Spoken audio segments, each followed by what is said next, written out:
Go ahead and get started. So I just want to say hey to everyone again. Hope you and yours are doing well. If this is your first time joining us, my name is Joey and I'm a design advocate over at Figma. If you've tuned in any of our past webinars, welcome back. It's always good to see familiar faces in chat. Thanks for letting us know where you're at too. It's always fun to see where people are coming from. We definitely encourage you to take a minute, say hi if you haven't already done so already. And yeah, just say hey to everyone. Before we get started, I just wanted to give a little bit of context about how these sort of came about, if this is your first time. So like you, we found ourselves at home and we just wanted to find more and more ways to connect with one another. And our goal of these webinars is to bring everyone closer to each other. And to bring you into some of the files that people are working on. And honestly, we just wanted a space for our customers and users and to hear from them more. And just, again, as I said, just to connect with everyone. So today we're actually talking about giving feedback, and we're super excited to hear from both of our amazing presenters today, Mark and Jess, who I'll let introduce themselves in just a moment. But until then, feel free to use either the chat or the Q&A to ask questions throughout. I'll be monitoring that chat for questions and I'll be pulling them in, and depending on the question, might interrupt Mark and Jess or might save it until the very end. And then lastly, if you're sitting there with a topic in mind or things that you'd like to hear about in the future, please let us know either in the chat or online. You can find me on Twitter at Joey A. Banks. Would love to hear any ideas, and we just want to make sure these are relevant and exciting and helpful to everyone who is tuning in. I do also want to mention that this is being recorded, and both the deck and any assets that are shared will be sent out afterwards along with the recording. So with that, I want to introduce Mark and Jess, and I'll let them kind of say a little bit more about themselves and then get started. Thanks, Joey. Thanks, everyone, for joining us on this. So today we're going to talk about feedback at Mixpanel and using Feedback Kit a little bit. So we work at Mixpanel, which is a behavioral analytics company, and we empower our users to understand their data and make better data-driven decisions and continue making awesome products. My name is Mark Johnson. I'm a principal designer there, and I work on design systems and team utilities and stuff like that. I'm based out of Brooklyn, and I have a dog named Lenny, and I'm on the World Wide Web. I'll let Jess introduce herself. Hi, everyone. My name is Jess Chaidez. I am a senior product designer at Mixpanel, and I'm based out of Seattle. And I work on projects that help our customers manage their data and control the things they build in Mixpanel. And I have a dog named Tofu, and I like bubble tea. Thanks, Jess. So the TLDR for today should probably be something like getting useful feedback is hard, but it's possible.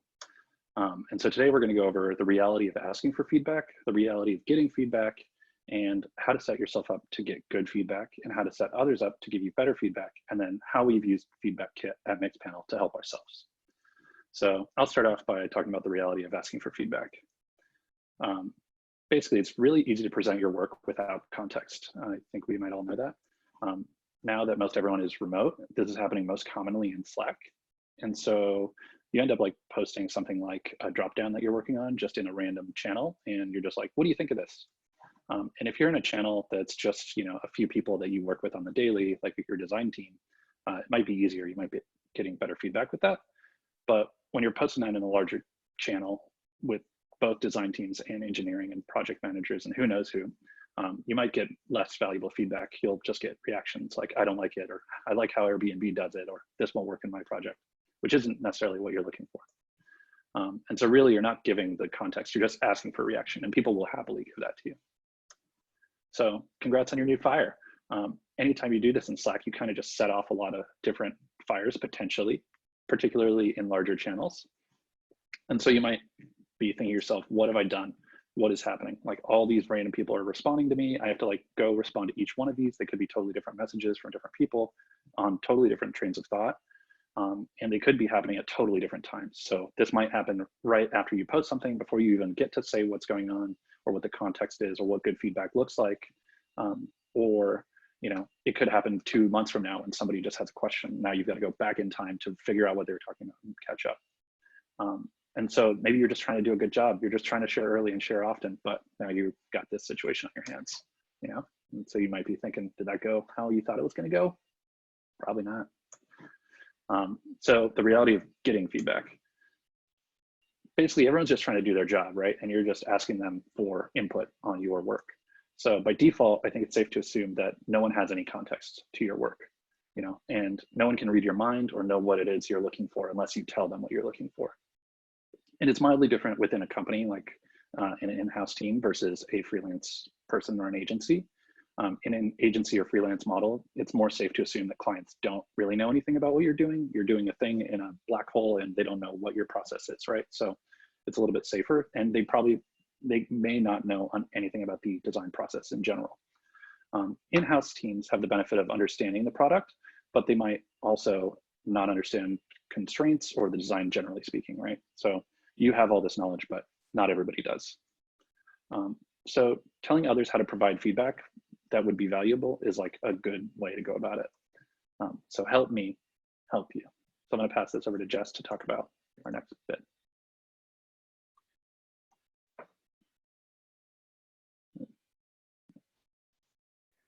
Got to unmute.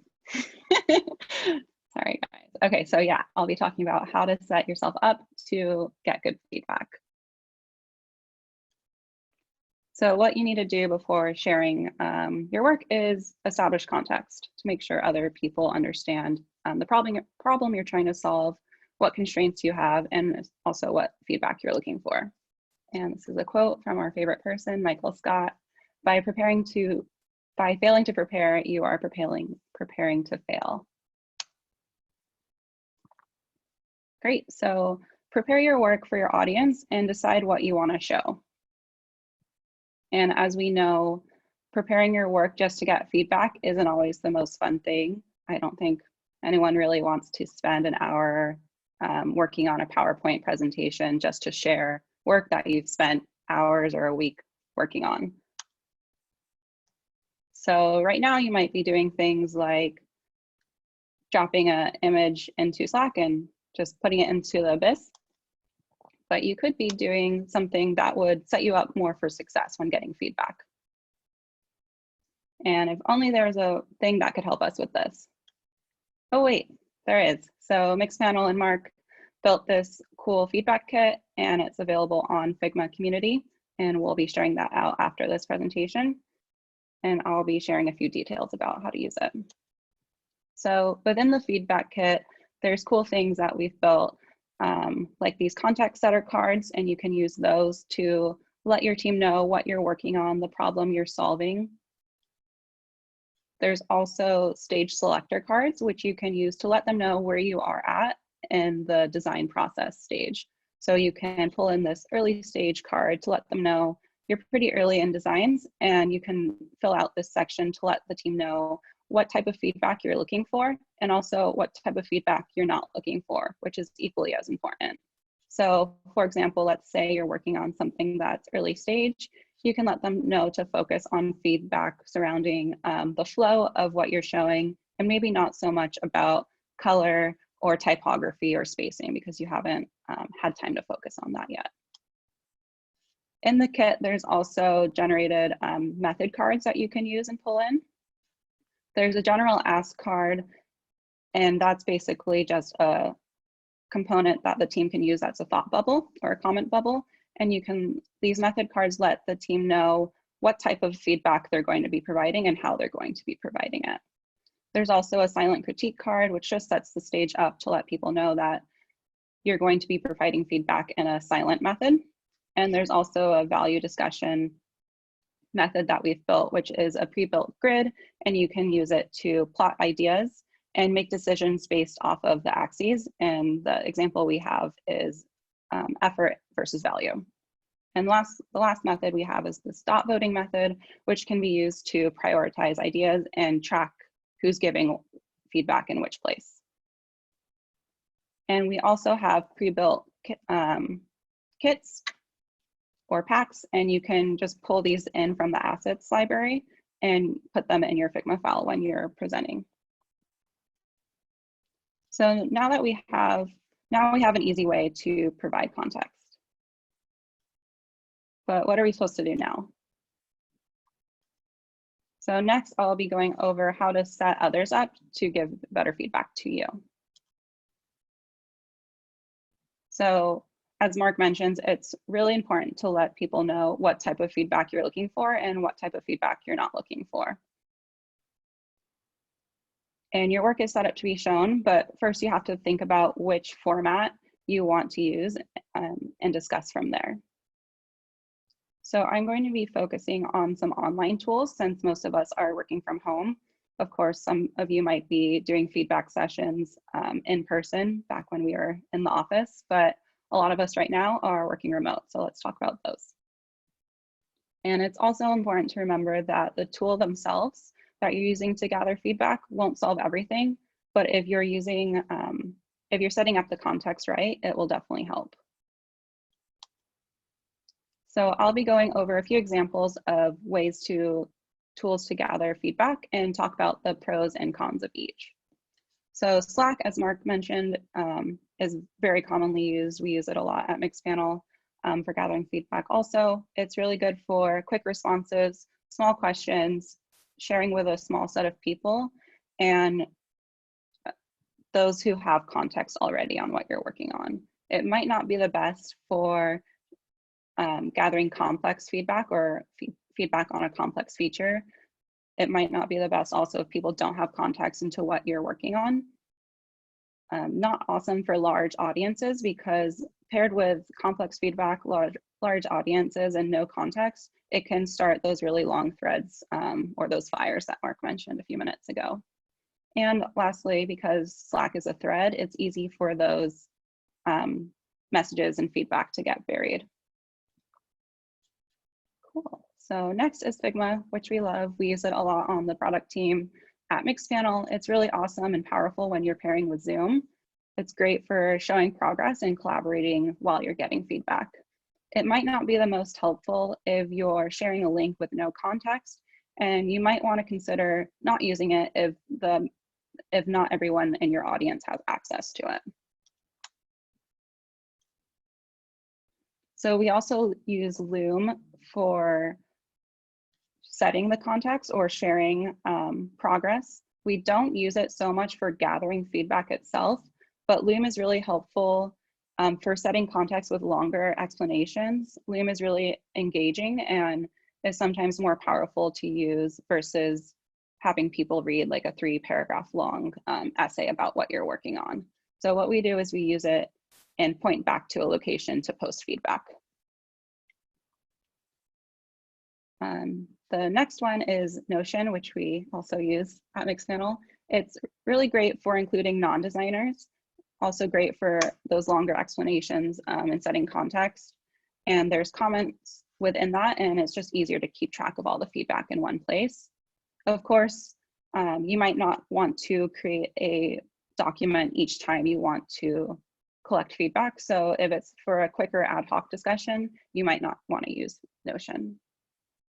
And lastly, Zoom. We use that a lot at Mixpanel. It's really great if you're gathering feedback with less than 10 people. Also really powerful when you partner with Figma or pair with Figma. And of course, the recording feature on Zoom is really great, so you can use it to look back and remember what people said. In terms of gathering feedback, Zoom might not be great for large groups of people because it's not a fun time for quiet people and giving everyone the chance to speak equally.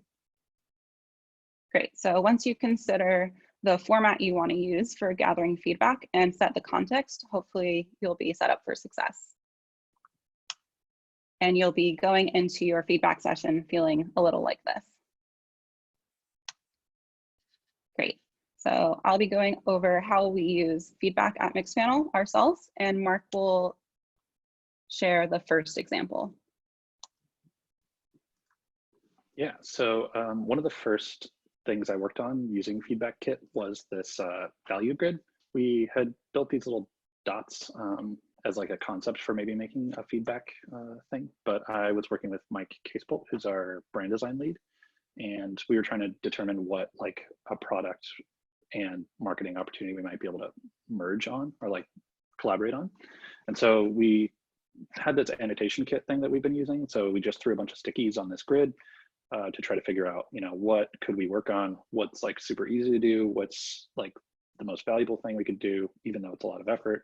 And we had this like little AIM conversation in Figma using just like random red and blue bubbles. But then we ended up using the dot grids on that and having these like Q&A things that ended up being the like question and answer bits we've got in the feedback kit now. And so basically through like this exercise, that's kind of how we ended up packaging feedback kit together. I'll pass it back to Jess for the next bit. Nice. I like the Evaluator Pro name too in the corner. Thank you.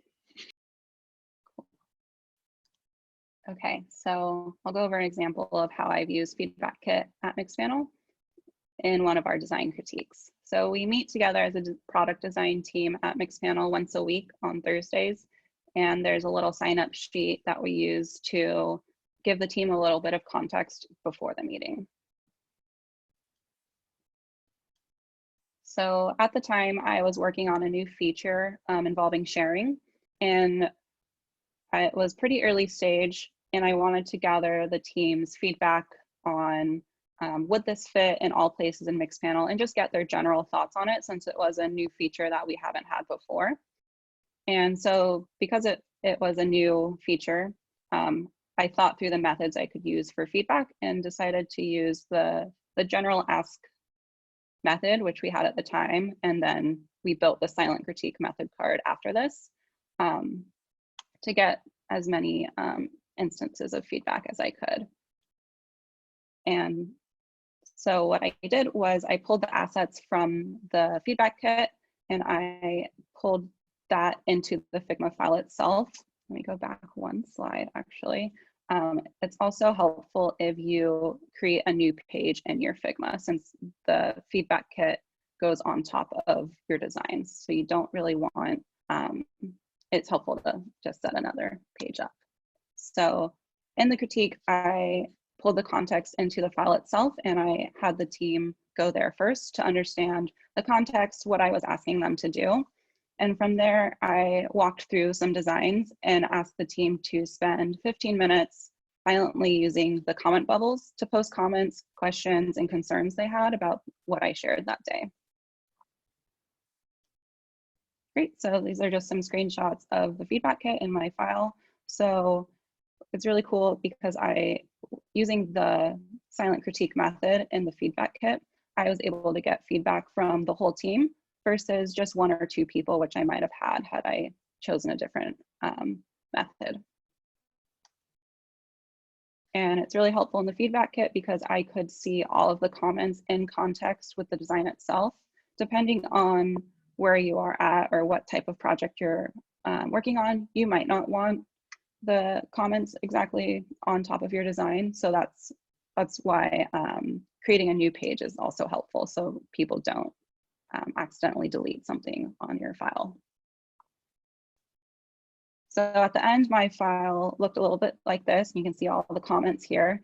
It's really helpful to go through all the comments, and I was able to answer a few during the critique session, but also I was able to take a break, grab lunch, think about the questions and comments, and go back and respond with this. So I was able to get a lot of feedback early on from everyone on the team, and it's really helpful to use the feedback kit to do that. Great, so in summary, remember to set the stage, tell people what you need and what you don't need, create a new page in Figma if you're using the feedback kit, and remember the structure also works outside of Figma if you're meeting in person or maybe with people who don't have access to Figma. As long as you set the stage and follow that little bit of formula, you should hopefully be set up. And also, always be cozy. Great, thanks everyone. So Mark is going to share a quick demo of how you can use the feedback kit in Figma. Great. Hey, thanks, Jess. Yeah, so I'm going to start with how to get feedback kit first, and then I'll show this little demo on how to enable it there. So if you've got access to the Mixpanel community or Figma community, you can just go into the community area here, and within files, you might find it up here. And if not, you can just search for it using just looking for feedback, boop. And then you can go into this jam and hit duplicate, and it'll duplicate the file for you. And then you're like pretty much ready to go. You've got this thing. In our case, we've got like an org account. And so I'm able to like enable this for our entire team so that just like by default, they've got it. Otherwise you'll have to like do that on your own. But for our example, I have this like Figma webinar demo file. Normally I would have all these files by default, including Feedback Kit. But if I don't, I just go to this little assets drawer, look for Feedback Kit or like search for it and just turn it on. And now I've got access to everything within that. And so this is like a real thing that we were working on like a week or two ago. And so it was trying to determine border radius as a general concept. So I've gone through this whole file and kind of somewhat prepared it with some context so that I could walk through and prepare it. Like, I think I prepared a Notion doc and a Loom video as well. And I posted a Slack message and was like, figure out how you'd like to leave feedback. But at the end of the day, go into this and you have like 3 options. And so the way I would prepare it is just like, I'm gonna grab a silent critique kit, boop, or pack, which has this early stage stuff and everything in it. So all I would have to do is like switch to the stage this is, which this was late. Boop. Is that working? There we go. And I'd say, I'm trying to figure out which border radius we should use there. And then I can share this file with Jess. I'm gonna go ahead and prepare this with like a team pack. So she's got like a thing prepared, has her photo in it already. So Jess can grab these. I already shared this link with her before this. So she can just take these. I can take my little face and we can just like throw these all over the place and you're like, this looks like toast or something.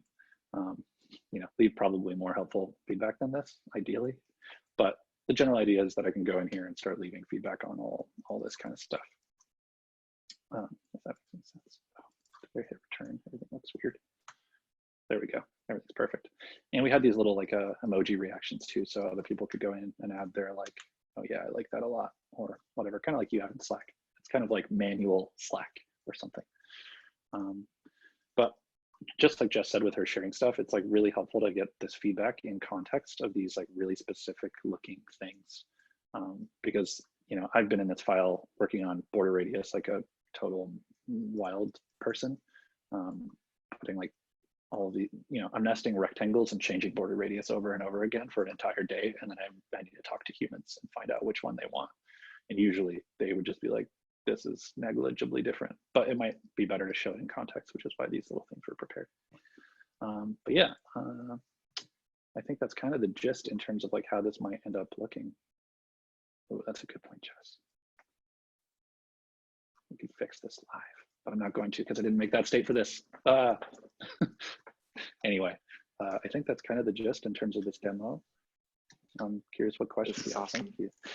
Yeah, Jess, Mark, thank you so much. It was super helpful to walk through. I have a lot of questions, and I know that we have a couple coming in as well. But one thing I was curious about from the start is it was great to see like how you where you kind of fit context in. You know, so like establishing like, hey, here's my project, here's what I'm looking for. But one thing I'm curious about is like, did knowing, you know, what to ask for kind of evolve over time? Like, was that a skill that had to be learned? Like, one of the biggest struggles in asking for feedback, in my opinion, at least with myself as a designer, is just understanding like, what do I want to get out of this conversation? And I'm curious if you have any tips there.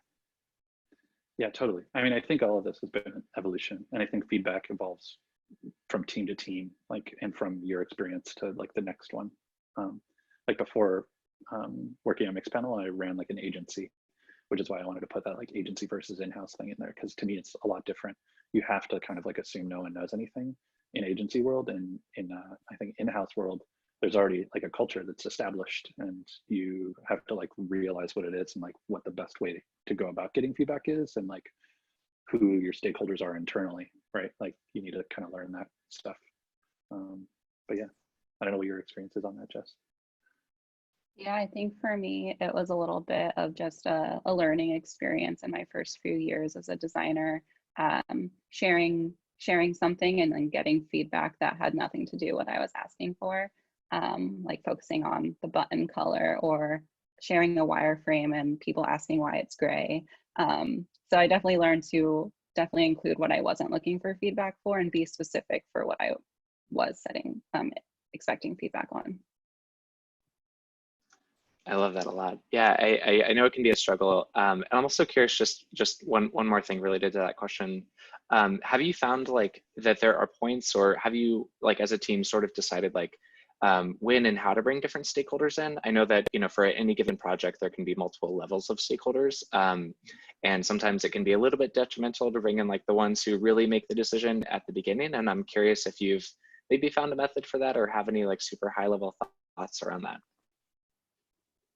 Yeah, I have strong opinions about most things. I think I hope it's okay. I'm going to keep doing this agency versus in-house thing, if that's helpful. Yeah, totally.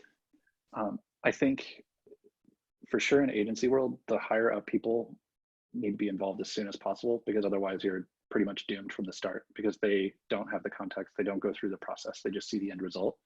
And so like if I'm, you know, working on a branding project or something, or even a product design project, doesn't really matter if they've got something in their head and all they know is that somebody's working on it. And so they're going to just see the end result and be like, I do or don't like it, which isn't really helpful, right? So I think you kind of have the same thing in-house, in that like at the end of the day, there is somebody that's going to sign off and say like, all right, let's build this thing, or like, let's ship this in whatever way. And knowing those people ahead of time and knowing how they want to be involved, like finding out from them, like, do you want me to roll on this? Do you want me to do whatever? I think it's like really helpful. And I think early days as a designer, it felt more like my ideas aren't being heard, or like they don't get it or whatever. But I think like the more you deal with the same situation multiple times, you realize like where people have sensitivities, where to be sensitive towards them and like address their feelings and their like professional interests and things like that, versus like your own design desires.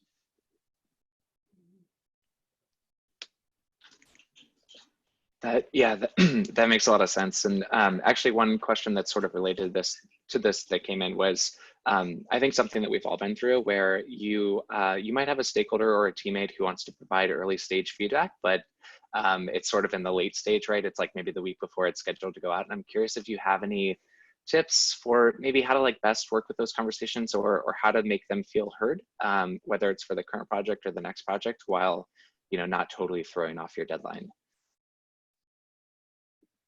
Yeah, I think I experienced this with some feedback. Jess and I were like, we had like a pairing session recently going over this share feature she showed, where I had questions about like, hey, can we do this thing or not? And I think she did a really good job of like letting me know where the constraints and boundaries were, just by saying like, this is in like the next version. I mean, I don't know when the next version is. For all I know, that's like 3 years from now. I don't think it's 3 years from now. It's probably like a month away, or who knows. But just knowing that like it's been thought of, I think it's been helpful, or like addressing that is just helpful in that way for me. Yeah, I think that's a good point, Mark. I think what people care most about when they're providing feedback is wanting to be heard and not wanting to be ignored. So I think kind of just letting them know, maybe repeating back what you've heard from them, and also if it's valuable, or if you've thought about it, or maybe it's not helpful to you, kind of explain why or why not. Maybe you've already considered it and you're working on it, or maybe it doesn't work because of these reasons, and you know because of these reasons. Just kind of explaining, I think, is helpful as well. I love that a lot. Yeah, just making people feel heard, and you know, obviously taking that feedback if it's the right feedback in the future is super important. Those are good answers. Yeah. So another question that came in that I'm also curious about is how do you share, like, you know, once feedback comes in, how do you decide, or how do you typically share like a new version of a design after feedback's been left and taken for consideration, and maybe future iterations have been created? Do you have a good method around that? That was a good question. Do you have a good answer for that, Jess? I think it depends who is providing the feedback. If it's the design team and they provide a feedback, sometimes I'll just do another critique session and share updates, or just post in feedback or in Slack that I've done these things. If it's someone on the product team or a different team, or maybe a stakeholder, I think maybe it depends who it is. I think maybe it's an update on via an email. Hey, we've made these changes. We've heard from you, or we've heard from customers, and now you can do it. Or personally letting them know, hey, we made your change. It should be working now. So I think it depends on who, and also what type of feedback. Yeah, I think there's like a helpful, I have this like triangle in my head of like good, fast, and what's the other thing? Like everything to spec, whatever. I don't know. I pretend that triangle is like really structurally formatted, not vague. But like you can have like two of the three things that exist. You can have it good, you can have it fast, or you can have it all. That's I think what it is all. So you can't really have it all unless it's slow and takes forever. So I think in that kind of like iteration versioning world, that is a helpful thing to know. It's like, you know, I'm able to get this much further on this thing. Here's like where your feedback's been used, and here's like where I think we might like run into stuff in the future, or like things we want to consider. Yeah. And then this question was for Jess. If you both are okay answering questions, it feels like a pretty good discussion, and I'm really curious of how you're both working a little bit more. But Jess, like when you're basically wondering, like, how do you typically like reply to the comments or feedbacks, points of feedback that are dropped into files? Do you reply like with a Figma comment? Do you let that person know via Slack, or how do you sort of acknowledge it once that feedback's been given? I think it depends what context it was sent through. If it was like, for example, if I was doing a critique and I asked people for feedback and we were all kind of live, I would either reply to it while we're in the session or let the team know I'll be responding throughout the day. If I get a feedback comment, maybe in a Figma comment or through Slack in an unrelated note. Sorry, was the question about timing or how? Yeah, really just like how, and like, you know, how do you acknowledge it, or how do you keep track of it after it's kind of been left? Yeah, so for the Figma feedback kit specifically, it was helpful. I made a duplicate of my critique feedback, and as I responded to each one, then as I started thinking about whether I wanted to apply those to the designs, I would literally like delete the bubbles once I had addressed it. So it was a good way for me to keep track. And for things that I didn't want to address right away or it wasn't in scope, I pulled those feedback comments into a spreadsheet and keep track of them just to share with my team. I was going to ask about that next, just whether like how, or whether if you're doing it, or how if you're kind of capturing that feedback after the fact. But yeah, that's awesome to hear. It's all kind of going in the spreadsheet just to kind of log after the fact. And so with kind of this feedback method, is it typically just designers you're working with, or have you found that like, you know, I know given Figma, like, you know, most designers have editor access where most PMs and engineers have viewer access, but I'm curious if there are ways that you found just to involve like non-designers into this process a little bit, whether it's even just giving them view access to see which feedback has been left, or yeah, just, you know, who you've kind of worked with so far on it. I think it's always really like, probably like you both, I think it's always really exciting to invite like more people than just the designers into the conversation. And I'm just kind of curious how that's gone so far, if so.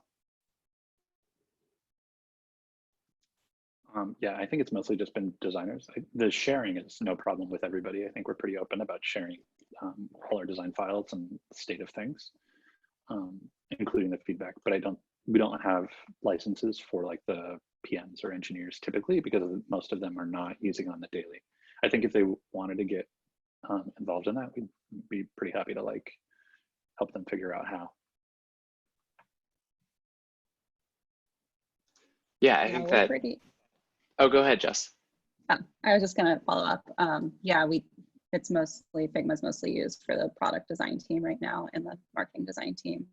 But luckily, or not luckily, we also post things in Slack. We have channels for providing feedback. So those who don't have access to provide in Figma can do those through lots of channels.